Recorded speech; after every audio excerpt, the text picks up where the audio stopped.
레위기 제1장.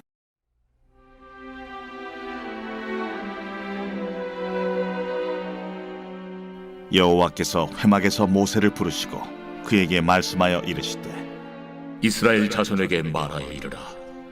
너희 중에 누구든지 여호와께 예물을 드리려거든 가축 중에서 소나 양으로 예물을 드릴지니라.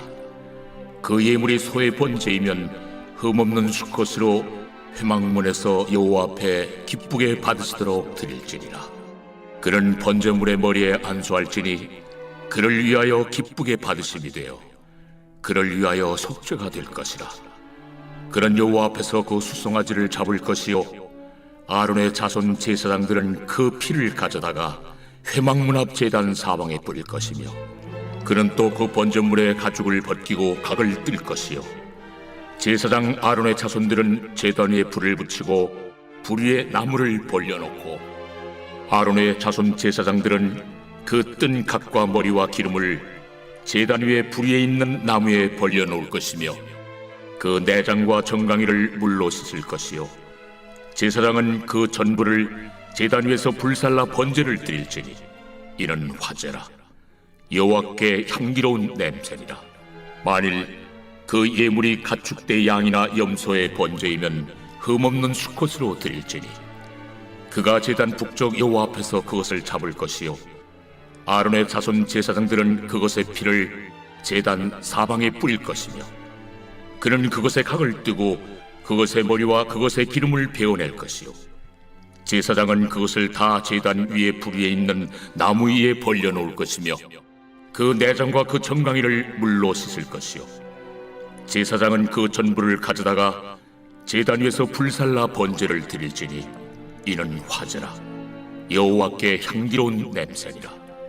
만일 여호와께 드리는 예물이 새의 번제이면 산비둘기나 집비둘기 새끼로 예물을 드릴 것이요, 제사장은 그것을 제단으로 가져다가 그것의 머리를 비틀어 끊고 제단 위에서 불사르고 피는 제단 곁에 흘릴 것이며, 그것의 모이 주머니와 그 더러운 것은 제거하여 제단 동쪽 재버리는 곳에 던지고, 또 그 날개 자리에서 그 몸을 찢되 아주 찢지 말고 제사장이 그것을 제단 위에 불 위에 있는 나무에서 불살라 번제를 드릴지니 이는 화제라.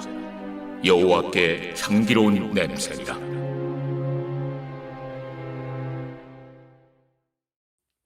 할렐루야. 오늘 하나님의 말씀은 레위기 1장 1절부터 17절까지 말씀입니다. 오늘 말씀의 제목은 전부를 태우는 제사, 번제입니다. 성경을 일독하리라 마음을 먹고요, 성경을 읽어 내려가던 성도님들이 가장 먼저 부딪히게 되는 벽이 있습니다. 바로 레위기라는 벽이죠. 성경의 세 번째 책입니다. 창세기에는 태초의 역사가, 또 출애굽기는 이집트에서 탈출하는 이스라엘 백성들의 이야기가 드라마틱하게 펼쳐져서 다소 재미있게 역사책처럼 읽을 수 있다면은, 레위기는 오로지 제사, 규례, 율법, 법도 이런 관한 법정 같은 그런 이야기입니다. 지루하고 딱딱하게 그런 읽을 수가 있는 그런 책이죠. 그런데 하나님께서는 계획이 있는 분이십니다. 구약의 첫 5권 토라죠. 그거를 한 사람인 모세가 기록하게 하시고 서두에 위치하게 하신 분명한 이유가 있다는 겁니다. 유진 피터슨 박사는 토라, 구약의 첫 번째 5권을 의미하는 모세오경이라고 일컬어지는 이 5권의 책을 분석을 했습니다. 우리 신앙의 단계에 맞춰서 이야기를 하죠. 창세기가 우리의 태동기 및 유아기로 우리의 근원과 우리가 신앙생활의 젖먹이 기간을 어떻게 보내야 하는지에 대해 서술하고 있다면, 출애굽기는 아동기를 의미합니다. 죄악을 깨닫게 되고 세상의 허무와 세상의 신들의 허상을 경험하고 죄악의 도성을 떠나는 것을 서술한 책이 출애굽기인 거죠. 그런가 하면요, 오늘의 본문인 레위기는 신앙생활의 청소년기에 해당합니다. 우리가 청소년 시기가 되면 학교에서 사회에 나가 어떤 역할을 해야 하는지, 그리고 우리가 사회의 일원으로 어떤 사회성을 가져야 되는지에 대해서 배우는 것과 같이요, 하나님의 백성은 과연 어떤 법도와 규례로 살아가야 하는지, 또 무엇이 옳은 일이고 그른 일인지를 배우는 부분이 서술된 책이 바로 레위기입니다. 민수기와 신명기는 각각 청년기와 성년기를 의미합니다만 추후에 자세히 다루도록 하겠습니다. 오늘은 앞서 말씀드린 대로 오늘 레위기를 다룰 텐데요. 오늘 본문이 시작되는 레위기는요, 하나님의 백성으로 어떻게 살아가야 하는지를 서술하는 책입니다. 그 시작이 어떤 것이냐? 바로 제사입니다. 하나님의 백성으로 살아가며 제일 중요한 것이 제사다? 여러분 어떻게 생각하십니까? 그런데 이것을 오늘의 언어로 바꾸면 우리의 이해가 쉬워집니다. 제사는 예배를 의미하죠. 하나님과 일단 만나는 의식이 바로 제사, 오늘날 예배인 겁니다. 그러니 당연히 제사가 배워야 할 첫 번째 규례이지요. 그러면 의문이 듭니다. 예수 그리스도께서 오신 뒤로 스스로 희생양이 되셔서 이제는 제사가 사라진 거 아닙니까? 이 제사를 우리가 배워야 할 의미가 있습니까? 이런 의문이 들겠지요. 여러분, 제사의 형식은 사라졌어도 의미는 계속되고 있습니다. 우리가 예배를요, 형식적으로만 드리게 되면 형식적 제사를 드리다가 징계를 받은 이스라엘 백성들과 다를 바가 없게 되는 것이죠. 그러니까 의미가 중요한 겁니다. 그 의미는 우리가 배우고 넘어가야 되는 부분이죠. 오늘부터 저는 여러분과 함께 레위기를 심도 있게 살펴보며 하나님의 백성이 어떻게 하나님을 만나게 되며 어떤 법도와 규례를 지키며 살아가야 하는지에 대해서 살펴보려고 합니다. 레위기 1장부터 7장까지는 이스라엘의 5대 제사, 번제, 소제, 화목제, 속죄제, 속건제를 다루고 있습니다. 그중 오늘은 번제에 관한 이야기를 하고 있어요. 번제는 히브리어로 올라라고 하는데요. 재미있게도 이 단어의 뜻은 올라가다입니다. 외우기 쉽죠. 하나님께 올려드리는 제사라는 것입니다. 번제는 가장 기본적인 제사인데요. 번제는 원칙적으로 자원제, 내가 스스로 소원해서 드리는 제사이지만 규정되어 있는 의식의 날도 있습니다.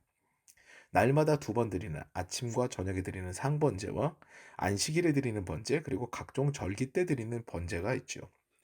그러니까 하나님께 나아가서 기본적으로 드리는 예배가 바로 번제라는 겁니다.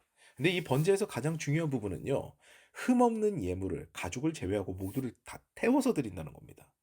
이것은요, 일부는 태우고 일부는 제사를 드린 이들과 나누어 먹는 화목제와 다른 거예요. 전적으로 하나님께 모든 것을 드리는 제사를 의미합니다. 다 소각하는 거예요. 다 태우는 겁니다. 가죽만 제외하고. 이 예물은요, 흠없는 숫소와 순양, 그리고 형편이 되지 않은 자들은 비둘기를 준비하게 되는데요. 여기서 소라는 단어가 베헤마, 히브리어로 베헤마라는 단어를 씁니다. 이거는 들짐승인 하야라는 단어와 달라요. 집에서 애지중지 키움에서 흠없이 준비한 예물이 되어야 한다는 의미입니다. 내가 예배를 드리는데 준비가 없는 자세로 나와서 그냥 형식적으로 드리는 것이 아니라 너희의 기본적인 예배는 너희가 집에서부터 준비되어서 일주일 동안 만약에 우리가 주일 예배를 준비한다 그러면은 그 예배를 드리는 두근거리는 마음과 하나님께 나아가려고 하는 그 마음을 가지고 준비되어서 내가 최대한 절제되어서 내가 최대한 준비가 되어서 예배자리로 나아가야 한다라는 거죠. 그리고 제물을 드리는 예배자는요, 이 예물에 안수하여서 자신과 동일시합니다. 이것은 내 자신을 모두 하나님께 드립니다라는 그런 전적인 의미를 상징합니다. 전적인 헌신을 상징하죠. 하나님께 바치는 예물은요, 신약에서도 들어보셨을 거예요. 고르반이라는 단어를 씁니다. 근데 이 고르반은요, 나아가다, 가까이 가져가다라는 의미의 카라브라는 단어에서 파생된 것으로 보게 됩니다. 바로 하나님께 예물을 드린다는 것은요, 그분께 가까이 나아간다는 의미입니다. 그러니까 우리가 애지중지하면서 우리가 뭐 준비되어져서 그 예물을 준비한다는 것 자체는요, 하나님께 나아갈 준비를 하고 있는 거죠. 그것도 이 예물들을 전부 불사른다는 거는요, 동일시한다고 제가 말씀드렸잖아요. 전적으로 나는 하나님의 것입니다. 내 모든 것을 하나님께 드립니다. 라는 그 고백을 의미하죠. 사실 번제는요, 실용적인 의미에서는 가장 무의미한 제사입니다. 그저 짐승을 모두 불살라서 하나님께 드리는 것이므로 즐길 수 있는 것이 전혀 없어요. 그런데 우리의 예배의 시작이 바로 이 번제와 같아야 된다는 겁니다. 하나님께 가까이 나아가는 것, 하나님을 만나는 첫 번째 행위는요, 바로 나의 전적인 헌신입니다. 하나님께 드리는 나의 몸이에요. 나의 마음과 몸과 뜻을 모두 하나님께 드리는 것이 바로 우리 예배자로서의 첫 번째 행위인 것입니다. 의미 없어 보이는 예배 시간에 나의 전부를 드리는 것이 나의 진정한 하나님과의 만남의 장의 시작이라는 거죠. 사랑하는 여러분, 주님을 인격적으로 만나시기를 원하시죠? 그렇다면 이 번제의 마음으로 주님께 나아가시기를 바랍니다. 우리 어린 양 대신 예수 그리스도의 은혜를 힘입어 예배 자리로 나아가는 거 맞는데요. 그런데 그 나아갈 때 우리 마음이 어떻게 되느냐? 우리의 삶을, 우리의 모든 것을, 나의 생명을 주님께 온전히 드리겠습니다. 나는 이미 주님의 것입니다. 주님께서 나를 위해 죽으셨으니 그러므로 나는 주님을 위해 살겠습니다. 라고 주님께 온전히 드리는 신앙으로 주님 앞에 나아가게 되는 것이 바로 이 번제의 마음으로 나아가는 예배자의 마음인 것이죠. 그렇게 나아가게 된다면요, 좋으신 하나님께서는 반드시 여러분을 만나 주실 것입니다. 여러분을 만나 주실 것입니다.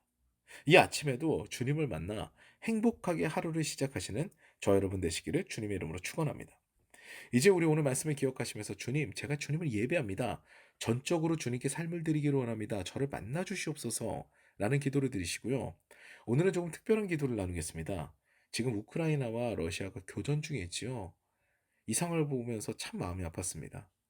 러시아가 푸틴이 자신의 이익을 위해 전쟁을 일으키고 사욕을 이렇게 챙기고 또 이런 무리들이 또 있으니까 굉장히 분노도 일어났고요.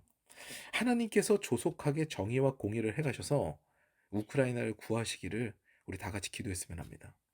또한 이 사건을 보면서 저는 한 가지 생각이 더 들었습니다. 바로 볼로디미르 젤렌스키 우크라이나 대통령을 보면서요. 참 존경스럽다는 마음까지 들었습니다. 다소 정치 경험이 전무하다는 그런 이미지가 있었거든요. 코미디언 출신이잖아요. 그런데 그는 한치도 물러서지 않고 수도에서 죽음을 각오한 항전을 지휘하고 있습니다. 그의 참모들도 전부 지금 우크라이나 수도에서 지금 남아 있지요. 그것을 보면서 예전 우리나라의 독립투사들도 독립운동가들도 많이 배우고 능력이 출중한 분들이 나라를 지킨 것이 아니라 나라를 사랑하고 국민을 사랑하고 백성들을 사랑하는 분들이었구나 라는 생각을 하게 됐지요. 가뜩이나 오늘이 무슨 날입니까? 3.1절이지요. 우리나라가 일제강점기에 억압을 당했을 때 만세운동을 했던 날이 바로 오늘입니다.